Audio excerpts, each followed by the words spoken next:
gestion ya mbongo ya coronavirus ezocontinue koluka baproblème ebele epa bato oyo batravailla na service ya riposte oyo ti lelo balelaka bafutamaka te. Cher abonné d'Africa Cool Télévision, mbote na bino, bienvenue na baprogramme na biso. Merci ndenge boza toujours connecté, branché. Toyoka batu oyo baza frustré batravailla basala misala na pendant période ya coronavirus mais ti lelo bazwa mbongo na bango te. Toyoka bango et puis tokutana na bino tout juste après toyoka revendication na bango eza nini. Aussi longtemps toyebi que dossier eza na justice. Voilà. Un chauffeur qui n'est pas du domaine médical mais qui est dans un programme puisqu'il conduit les médecins, il est de ce fait dans la riposte et engagé comme fonctionnaire de l'État. Il s'est posé un problème au début de la pandémie, dont notamment la préparation. La préparation au début n'a pas été bonne. Puisqu'elle n'a pas été bonne au début, nous sommes butés à beaucoup de problèmes. C'est comme qui dit, lorsque vous commencez mal une chose, il est aussi très difficile que vous la finissiez si bien, pour autant que certaines évidences n'ont pas montré cette qualité dont on voulait prétendre en avoir. Il y a eu irrégularité de paiement des prestataires. Cette irrégularité a été due à beaucoup de choses. Il s'est posé d'ailleurs plusieurs questions sur le nombre de prestataires. À un moment, le ministre a même dit que le nombre de prestataires était au-delà et qu'il y avait certaines commissions qui auraient mis d'effectifs, ce qui a freiné à un certain moment le paiement des prestations de tous les agents qui étaient commis dans la riposte. Revenons-en par rapport à la qualité des prestataires. Je vous le dis, sans mâcher des mots, qu'il s'est posé des problèmes par rapport au recrutement des agents. En réalité, notre système de santé, nous avons un très bon système de santé en RDC, parmi les meilleurs systèmes de santé. Et nous avons un ministère de santé, un secrétariat général à la santé. Nous avons 13 directions du ministère de la Santé. Et parmi ces directions, il y a également deux directions, d'ailleurs je vais les épingler, qui s'occupent très souvent des épidémies ici en RDC. Notamment la direction de lutte contre la maladie, qui est aujourd'hui la direction de surveillance épidémiologique. En réalité, plutôt les épidémies, on fait toujours recours à cette direction qui contacte ce programme avec qui il collabore, il travaille, et ce programme lui donne des experts à déployer sur le terrain. Cela n'a pas été fait correctement. En plus de cela, le ministère de la Santé, dans la gestion des épidémies, comme cela a été toujours le cas, notamment la maladie à virus Ebola, les agents, les prestataires qui sont du domaine, qui sont de la santé, avaient chacun, auparavant, les ordres d'émission. Ces ordres d'émission étaient délivrés par le ministère de la Santé. Et vous trouverez ici que le ministre de la Santé n'a pas eu le contrôle des prestataires. Lui qui est du domaine, mais cela l'a échappé, ça l'a sauté. Pas simplement cela, la gestion même, en réalité, lorsqu'on veut gérer une épidémie, on ne va pas chercher à inventer le roue. Il y a un système qui existe, un système qui devrait continuer, pérenniser les actions. Voilà pourquoi, mais pour certaines, la pandémie, plutôt l'épidémie de la maladie à virus Ebola, qui a pris du temps à l'Est, parce qu'il y avait une équipe de préparation dirigée par la direction de la surveillance épidémiologique, et nous avons abouti à certaines fins qui ont permis qu'on puisse éradiquer cette pandémie. Même pour la maladie à virus Ebola, la 11e épidémie qui est à l'équateur, en Mbandaka, précisément, il y a eu une équipe de préparation qui est allée, qui a géré qui a tracé les jalons. Fort dommage, ce qui est arrivé était arrivé. L'équipe là n'a pas continué, elle a été remplacée. Je n'entrerai pas dans cela. Le problème c'était lequel? Le recrutement en réalité s'est fait par club d'amis. On a mis de côté les experts dans le domaine, on a mis de côté les gens qui ont milité pour cela, on a mis de côté les gens dont, puisque c'est leur expression, la tête gênée. Pourquoi? Puisqu'on devrait réclamer ce droit. Sûrement que ces personnes qui trouvaient que nos têtes gênaient avaient des fictifs sur les listes.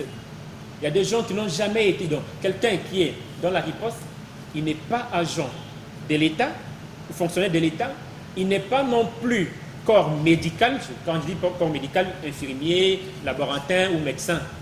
Mais ils ont eu droit à cette prime, ou ils continuent à bénéficier de cette prime au détriment des experts qui en ont la compétence, mais que l'on a mis de côté juste puisque leur figure, leur tête ne plaisait pas à certaines personnes.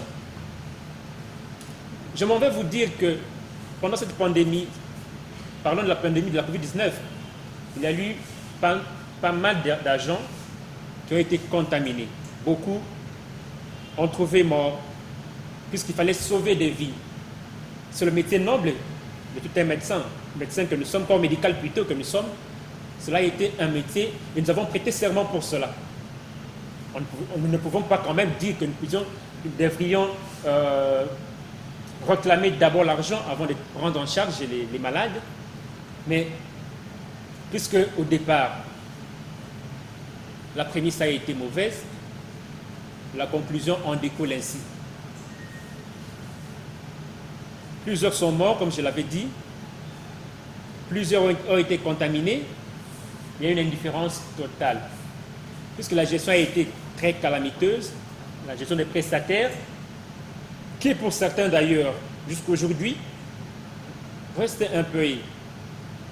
Impayés pourquoi? Je ne vais pas entrer dans la sélection de la banque qui devrait véritablement prendre en charge les agents, mais avec la banque qui continue à prendre les agents en charge, c'est posé beaucoup de problèmes. Parfois, vous ne recevez pas d'SMS. Parfois, puisque j'ai parlé de la mégestion administrative, on transmet mal les noms des gens. Et lorsque quelqu'un arrive à la banque lui dit non, il y a deux noms. Quelqu'un qui se retrouve deux fois et dans deux commissions différentes. Vous savez quelle est tension? On ne sait pas. Et parfois, lorsqu'il va se présenter à la banque, pas parfois, je l'ai dit, lorsqu'il se présente à la banque, on lui dit, on vous donne l'argent sur les comptes où le montant est inférieur par rapport au grade que vous avez, ou le montant réel que vous devriez recevoir. Certains d'entre nous, lassés, fatigués, étaient parfois obligés de prendre cet argent. Et qu'après vérification, lorsqu'on contrôle, on s'est rendu compte que ce n'était pas le cas. Je me dis qu'au départ, si la gestion du personnel a été bonne, on n'arriverait pas jusqu'à ces déboires pour avoir des problèmes au niveau de la rue. Avec la banque, puisque à plusieurs reprises, vous nous avez vu dans la rue descendre pour toutefois réclamer cette prime. Mais est-ce qu'il fallait que les gens sortent dans la rue pour que cette prime soit effective? Parce que jusqu'à aujourd'hui, il reste encore 2 mois d'impaiement. Sûrement, on a réduit les chiffres puisque les nombres de cas contaminés, de cas positifs, avaient à un certain moment diminué, baissé.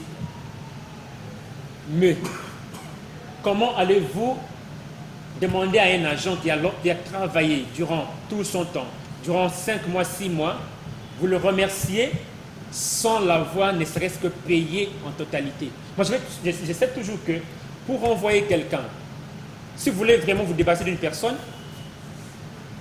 vous finissez avec lui de la bonne manière. Ça veut dire, vous lui donnez tous ses arriérés, vous demandez, ok, avec vous on s'arrête là. Je considère de droit que dès lors que vous n'avez pas fini à payer mes arriérés, je suis de fait agent et je continue à en bénéficier. Encore que je n'ai pas été notifié. Je ne parle pas de moi, mais je parle de plusieurs agents, plusieurs prestataires. Et curieusement, lors de la paix des 2 derniers mois, une histoire qui s'appelle IPR surgit. Les 2 mois précédents, donc je parle du mois d'avril et le mois de mai, cette histoire de l'IPR n'avait jamais existé. Mais puisqu'on a fait des réclamations dans la rue, et c'est la raison pour laquelle on devrait nous imposer cette IPR. Est-ce qu'on peut couper une IPR, un IPR plutôt, sur une prime séquentielle d'ailleurs, substantielle, d'une hyper durée. On remercie les agents, on oublie, on ne le souhaite pas. On oublie que, comme en Europe actuellement, il y a le reconfinement qui commence. Et si vous regardez actuellement, à Kinshasa, on a commencé à avoir les cas, c'est un rebondissement qui commence à Kinshasa. Quand on avait parfois 1 cas, 2 cas ou 0 par jour, pour le moment c'est 15, 18, 26, 20. Dites-moi, un personnel qui n'est pas bien pris en compte, comment pourra-t-il aussi offrir des soins appropriés?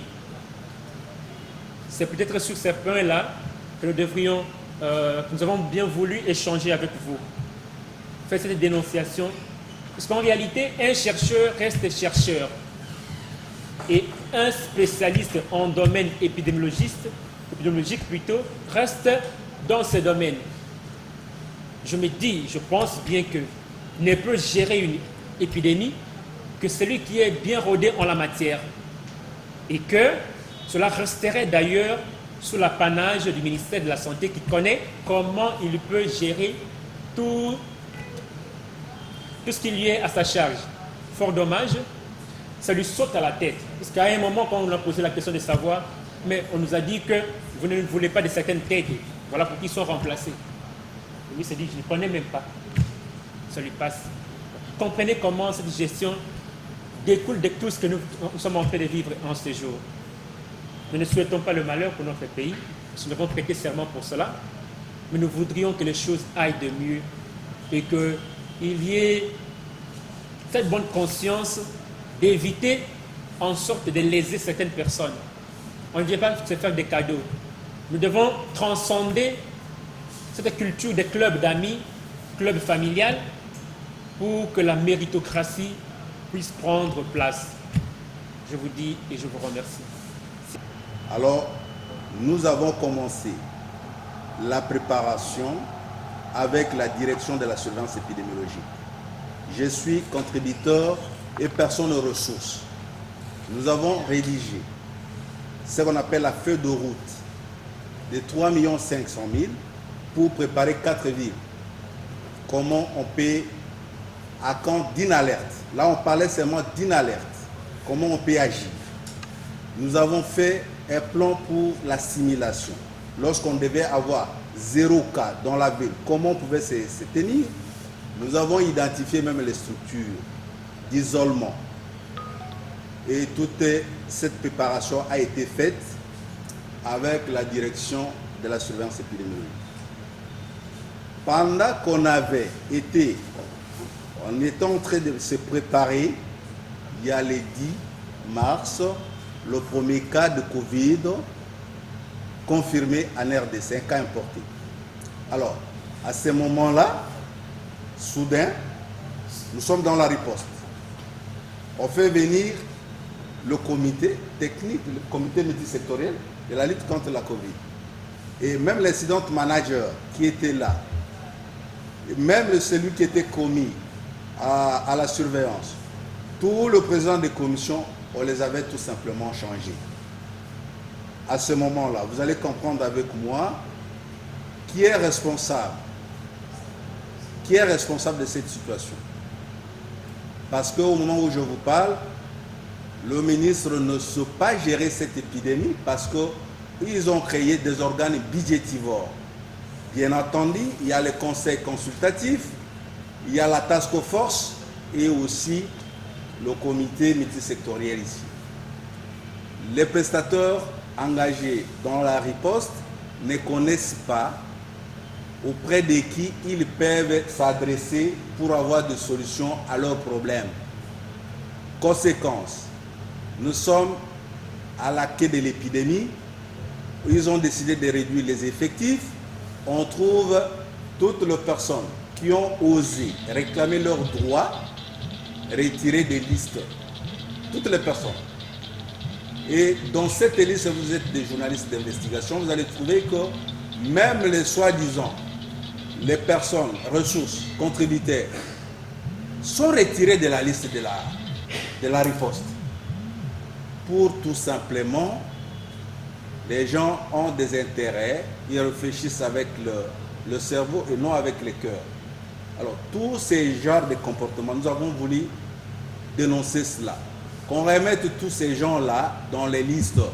Ce sont des experts qui ont commencé au début, qui connaissent le problème et jusqu'à la fin, ils vont se retirer. On ne peut pas remercier quelqu'un sans les notifier.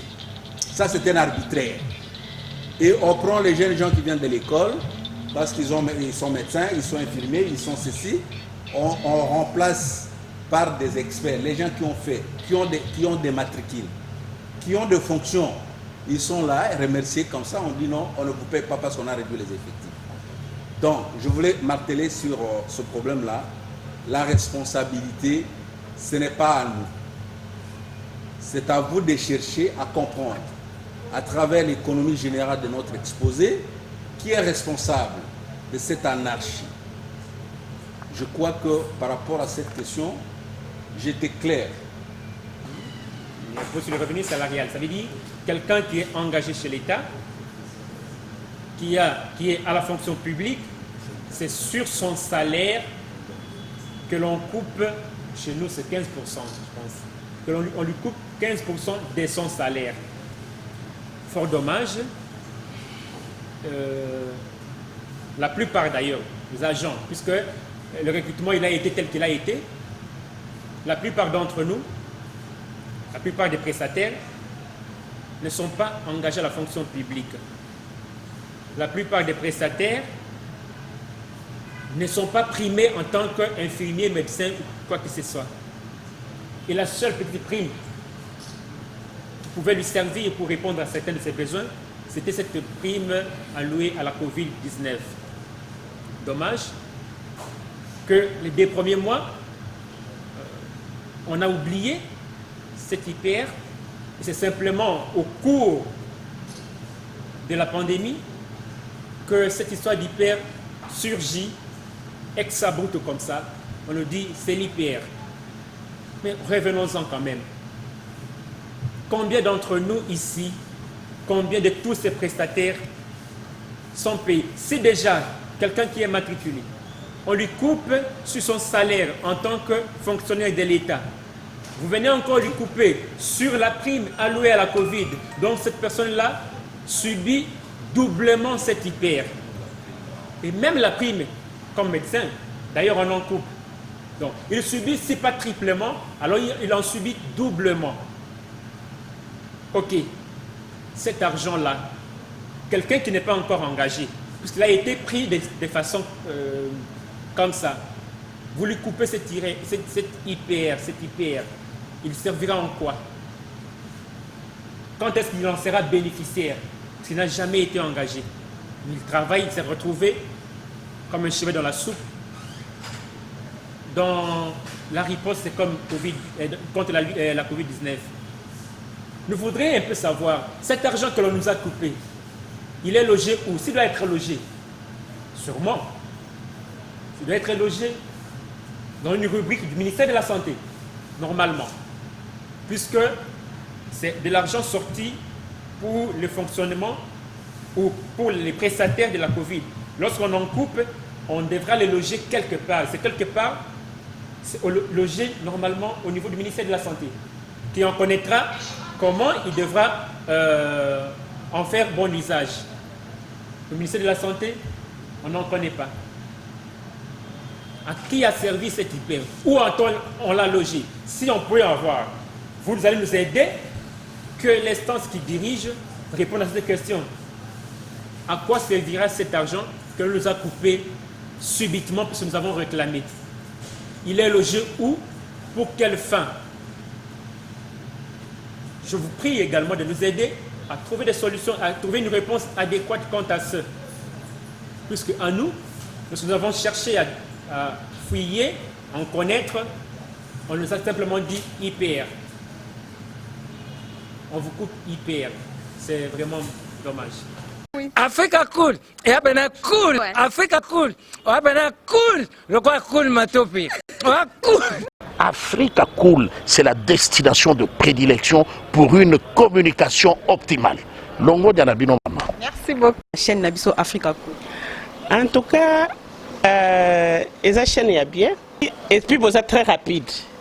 Ils êtes très rapide. Et les chaînes moko, bako ça a bien confiance. En tout cas, nazo senga na bato oyo nanu ba souscrire te bazwa. Donc, eza vraiment neti oyo balobaka ke buka lelo, lamba lelo, lia lelo. Donc, eza kitoko na sepeli na bino, na sengi na bato nyonso bo souscrire ebele boko zala dessus te.